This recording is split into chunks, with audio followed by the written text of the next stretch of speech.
Welcome to the quietest ones in the room with your host, Trey. I gotta say it, just the mere fact that you've clicked onto this video and you're listening to the sound of my voice, you by far are the most intelligent people on the face of the planet. So once again, thank you for joining me. We must talk about this again, and again. It's a conversation that even Warren Buffett addressed in the last week, even as he decided he would be stepping down and he announced a new CEO of Berkshire Hathaway. Yes, tariffs, the trade war, it's here. The U.S. economic collapse is nigh. It's right around the corner, they say. Ray Dalio has been saying for almost a decade, even more than a decade actually, that the U.S. collapse is nigh. And the threats after threats after threats of U.S. collapse over and over and over again, it's never occurred. The United States and its citizens are forever and ever becoming more and more wealthy. I'm starting to think that it's just a money scheme. It's just a way to make money. You know, essentially, you create the fear, and then after the fear, because people are scared, they make financial decisions in a hurry that just makes somebody else more wealthy. Yeah, that seems to be the game. I think we can feel it at this point. I think it is understood at this point. But when you're young, you're naive, and you're fear-based, you fall right in line every single time. I heard recently of some type of calendar that has mapped out how tariffs will affect you and I as we move forward into this year. And so it's looking like May is the month in which shipping containers are supposed to stop on the coastlines, and products from China to America and from America to China are supposed to stop, and there's going to be a shortage on the shelves. And the shortage is already here, but nobody seems to know what's going to be in short supply. Nobody seems to know anything, but it seems that at least everyone, for the most part, is agreeing that tariffs are going to be problematic, and tariffs are already affecting us in a negative way. You had on Wall Street this past week, you had CEOs come out, some of them say, oh, we cannot provide forward guidance because we are unsure about how tariffs are going to affect our industry.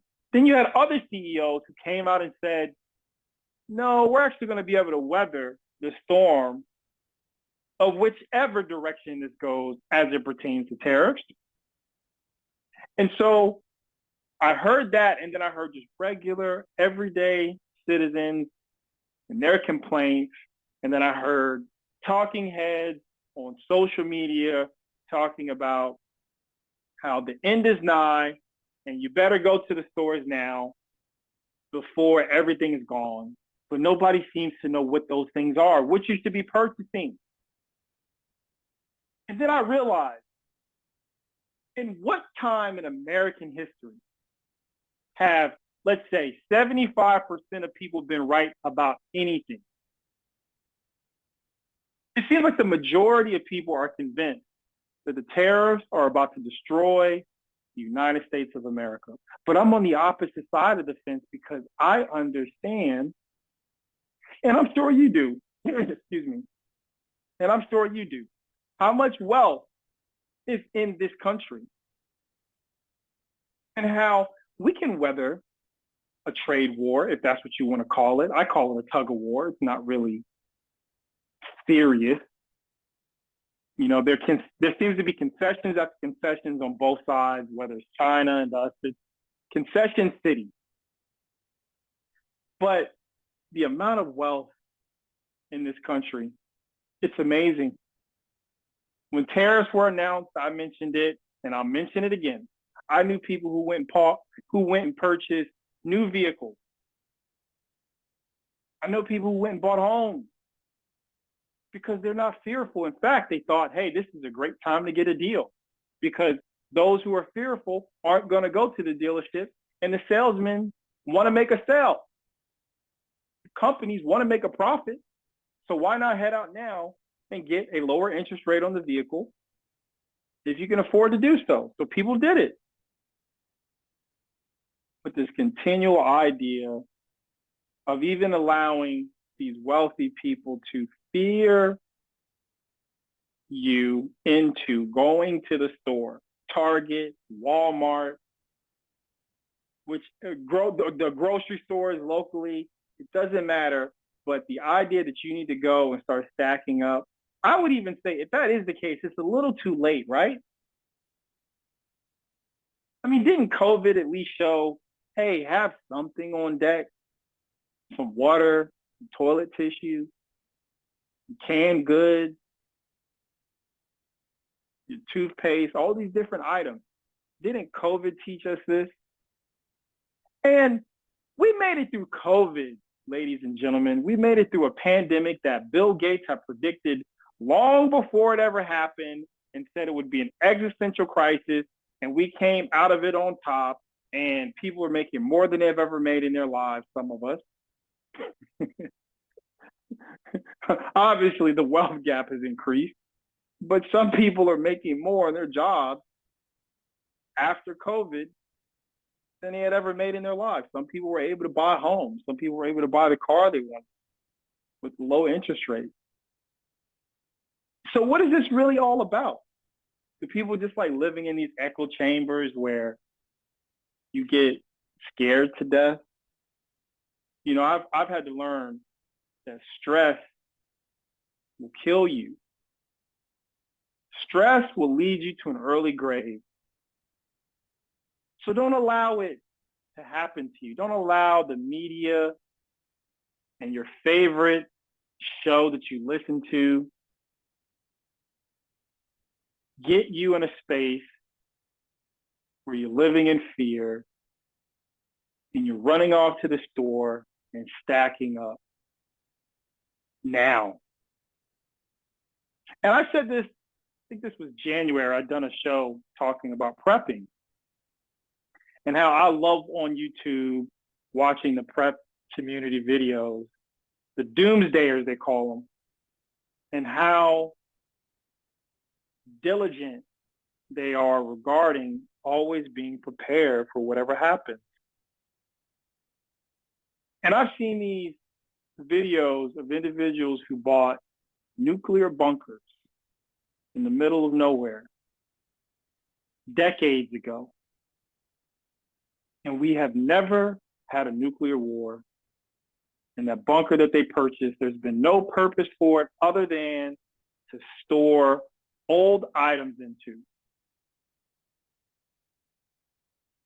You never know what's going to happen, but sometimes it's a waste to store up your energy into things that you can't control. To stockpile your life with items that you're fearful you're not going to have access to. Oftentimes you find out that it's going to work out just fine. But yes, occasionally there are black swan events, things that are unpredictable that happen and they cause massive chaos. But tariffs,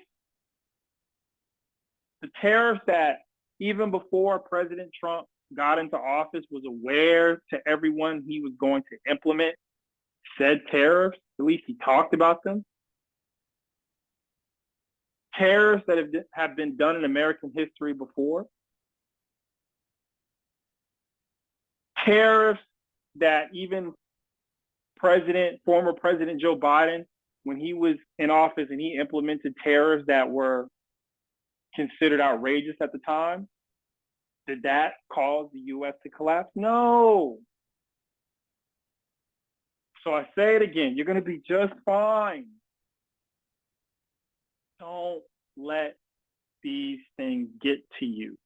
Don't let them get you depressed, anxious, and running all over the place, trying to figure out what you're going to do in the event that you're not able to get the things you enjoy. If something happens and there are shortages, there will be alternatives. Do you really imagine that the tariff, so-called trade war, will create more shortages than an unexpected pandemic caused? Maybe, likely not, but you never know.